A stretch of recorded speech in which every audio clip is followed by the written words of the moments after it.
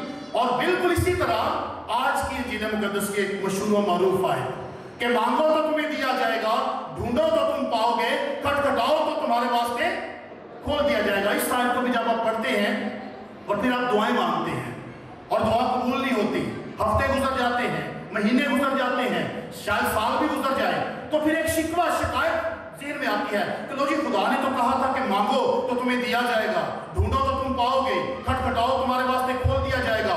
تو میں تو مانگ رہا ہوں، مل نہیں رہا، دروازہ کھٹکھٹا رہا ہوں، نوک کر رہا ہوں، کھل نہیں رہا۔ وجہ کیا ہے؟ وجہ یہ ہے کہ اگر دعا مانگنے کی برکات کا ذکر ہے کہ مانگو تو تمہیں دیا جائے گا، تو دعا مانگنے کا طریقہ بھی بتایا ہے، طریقہ بھی سکھایا ہے کہ یہ طریقہ ہے، اس طرح مانگو گے تو ملے گا، اس طرح کھٹکھٹاؤ گے تو کھلے گا، اس طرح ڈھونڈو گے تو تم پاؤ گے۔ تو میرے سو آج یہ جو دعائے ربانی ہے یہ یسوع مسیح نے بیان کر کے جہاں پہ تمام بنی نوع انسان کو اپنی برکتوں اور فضلوں سے معمور کر دیا، یہاں پہ ایک چیز یسوع مسیح نے یہ سکھا دی کہ جب بھی دعا کرو تو اس طریقے سے کرو، اس طریقے سے کرو گے تو پھر شکوہ یا شکایت جو ہے وہ لبوں پہ نہیں آئے گی، پھر مانگو گے تو ملے گا، ڈھونڈو گے تو پاؤ گے، کھٹکھٹاؤ گے تو تمہارے واسطے کھولا جائے گا۔ تو آئیں ذرا غور کریں مختصر طور پر آج کی تلاوت میں کہ یسوع مسیح نے کیا طریقہ ہمیں سکھایا ہے۔ دو تین باتیں، چار باتیں میں آپ کے سامنے مختصر طور پہ پیش کروں گا۔ دعا کے پہلے الفاظ اے ہمارے باپ، جس طرح کہ میں نے شروع میں بتایا کہ یہ الفاظ اے ہمارے باپ یہ انتہائی پاورفل الفاظ ہیں، اور ان لفظوں کی طاقت یہ ہے کہ سب سے پہلے نمبر پہ یہ لفظ تمام مومنین کو، مجھے، آپ کو، جتنے بھی آپ یہاں پہ بیٹھے ہوئے ہیں یا جتنے لوگ بھی پڑھتے ہیں اس دعا کو، جو کہتے ہیں کہ اے ہمارے باپ، یہ دعا ان کو ایک خاندان بنا دیتی ہے، ایک خاندان۔ اور یہ دعا ہے بھی کمیونٹی کی دعا ہے، اجتماعی دعا ہے، یہ پرسنل دعا، یہ شخصی دعا نہیں ہے، یہ جماعتی دعا ہے۔ تو اس دعا کی برکت سب سے پہلے یہ ہے کہ یہ ہمیں ایک خاندان بنا دیتی ہے، یعنی ہمارا باپ ایک ہے، ہم یہ اقرار کرتے ہیں اے ہمارے باپ۔ اور یسوع مسیح نے سکھایا یہاں پہ یہ ہے کہ جب بھی دعا مانگو اس طرح دعا کرو کہ اے ہمارے باپ۔ جب مانگو تو جس طرح خدا نے یہ یسوع مسیح نے ہی یہ تعلق جو ہے وہ آپ کے لیے انٹروڈیوس کروایا ہے، یاد رکھیے۔ اس سے پہلے یہ کنسیپٹ نہیں تھا کہ خدا کو باپ کہہ کے پکارنا، یہ کنسیپٹ آپ کو نہیں ملے گا۔ یسوع مسیح نے اس کا آغاز کیا، اور اس لیے کیا کہ جب تم دعا مانگتے ہو خدا سے، باپ سے، تو تمہارے ذہن میں ایمان کیا ہونا چاہیے؟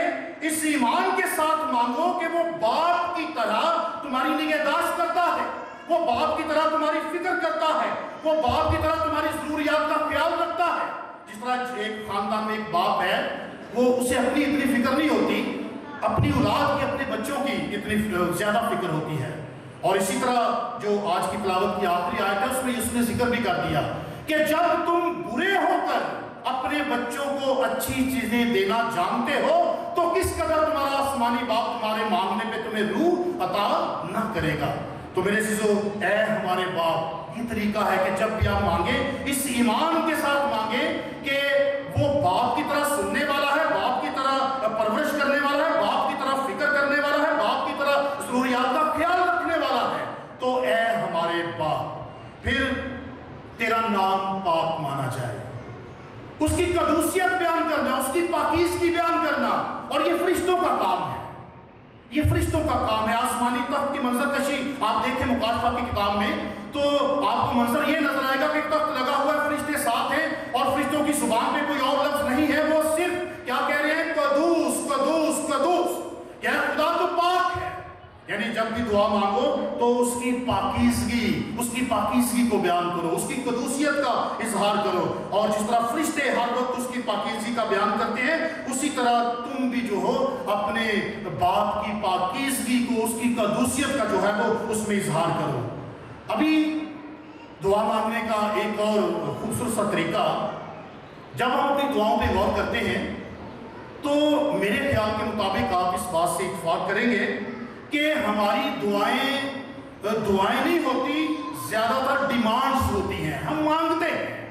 لیکن اے ہمارے باپ کی دعا میں آپ دیکھیے گا ذرا کہ انسان کی ضرورت کب ہے، کب اس کا نمبر کب آتا ہے.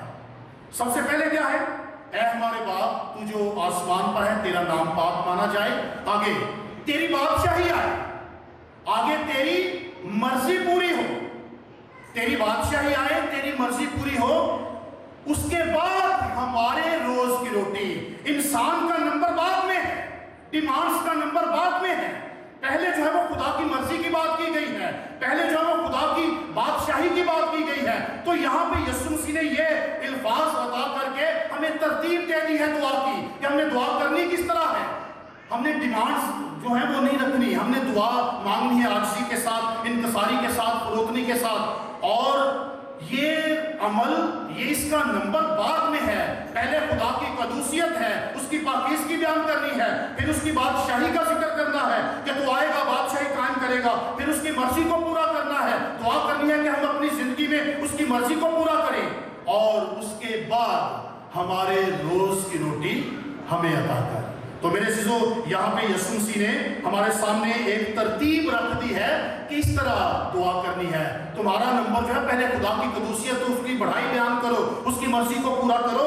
تو اس کے بعد جب تم مانگو گے تو تمہارے لیے ہو جائے گا. ڈھونڈو گے تو تم پاؤ گے، کھٹکھٹاؤ گے تو تمہارے واسطے کھول دیا جائے گا. ابھی جس طرح ہم اپنے قصور معاف کرتے ہیں، تو بھی ہمارے قصور ہمیں معاف کر. ابھی یہ بات آپ نے غور سے سنی ہے، دعاؤں کی قبولیت اور گناہوں کی معافی، ان کا آپس میں بڑا گہرا تعلق ہے، یہ یاد رکھیے. یعنی پھر سنیے گا، دعاؤں کی قبولیت اور گناہوں کی معافی. اس کے لیے حوالے تو بے شمار ہے، میں ایک حوالہ آپ کے سامنے رکھوں گا، بڑا مشہور حوالہ ہے، ہم دعاؤں میں بھی اس کو استعمال کرتے ہیں کہ اے خدا تیرا ہاتھ چھوٹا نہیں جو بچا نہ سکے، اے خدا تیرا کان بھاری نہیں جو سن نہ سکے. اور شاید ہم یہیں تک رہتے ہیں اس آیت کو پڑھنے کی حد تک، یہیں تک پڑھتے ہیں. اس کا اگلا حصہ کبھی ہم نے نہیں پڑھا. اس سے اگلا حصہ یہ ہے، لیکن ہمارے گناہوں نے تجھے ہم سے دور کر دیا ہے. یعنی خدا کا ہاتھ چھوٹا کب ہوتا ہے، خدا کا کان بھاری کب ہوتا ہے، یعنی اس کا ہاتھ کب ہمیں نہیں بچاتا، اس کا کان کب ہماری دعائیں نہیں سنتا، جب تک ہماری زندگی میں گناہ ہے، گناہوں کی معافی نہیں ہے، توبہ نہیں ہے، گناہوں کی معافی ہم نے نہیں پائی. تو اس لیے یسوع مسیح نے اپنی اس دعائے ربانی جو ایک مثالی دعا ہے، اس میں اس بات کو شامل کیا ہے کہ جس طرح ہم ایک دوسرے کے قصور معاف کرتے ہیں، تو بھی ہمارے قصور معاف کر. دعاؤں کی قبولیت کے لیے معافی جو ہے یہ لازمی عمل ہے. چاہے وہ آپ ایک دوسرے کو معاف کر کے معافی پالیں، چاہے آپ توبہ کر کے معافی پالیں، معافی لازمی ہے دعاؤں کی قبولیت کے لیے. ورنہ خدا کا ہاتھ چھوٹا ہے، وہ آپ کو نہیں بچائے گا، ورنہ خدا کا کان بھاری ہے، وہ آپ کی دعا کو نہیں سنے گا. اسی لیے یسوع مسیح نے یہ کہا کہ جس طرح ہم اپنے قصور معاف کرتے ہیں، تم بھی اپنے قصور معاف کیا کرو. اور ابھی آخری حوالہ کہ ہم نے کس طرح دعا کرنی ہے، یوحنا رسول کی انجیل اس کا 15واں باب اور 7ویں آیت. 7ویں آیت میں لکھا ہے، اگر تم مجھ میں رہو اور میری باتیں تم میں رہیں تو جو چاہو مانگو تمہارے لیے ہو جائے گا. تم مجھ میں رہو اور میری باتیں تم میں رہیں تو جو چاہو مانگو تمہارے لیے ہو جائے گا. تو میرے عزیزو، خدا کی باتیں، یسوع کی باتیں خدا کا کلام ہے. اس سے دوری جو ہے وہ بھی دعاؤں کی قبولیت میں رکاوٹ ہے. ہم دعا مانگتے ہیں، ملتا نہیں. شاید اس کی یہ وجہ بھی ہو سکتی ہے کہ ہم خدا سے دور ہیں، اس کے کلام سے دور ہیں. خدا کے کلام کی باتیں ہماری زندگی میں ہمیں نظر نہیں آتی. تو میرے عزیزو، خدا کے کلام کو اپنی زندگی میں جگہ دے، اس کی باتوں کو اپنی زندگی میں جگہ دے. کیونکہ یسوع نے کہہ دیا کہ اگر تم مجھ میں رہو اور میری باتیں تم میں رہیں تو جو چاہو مانگو تمہارے لیے ہو جائے گا. تو میرے عزیزو، آئیں، آج کا کلام ہمیں دعا کرنے کا طریقہ بتاتا ہے. آج کا کلام ہمیں دعاؤں کی قبولیت کا ایک آپ کہہ لیجیے طریقہ ہمارے سامنے رکھتا ہے.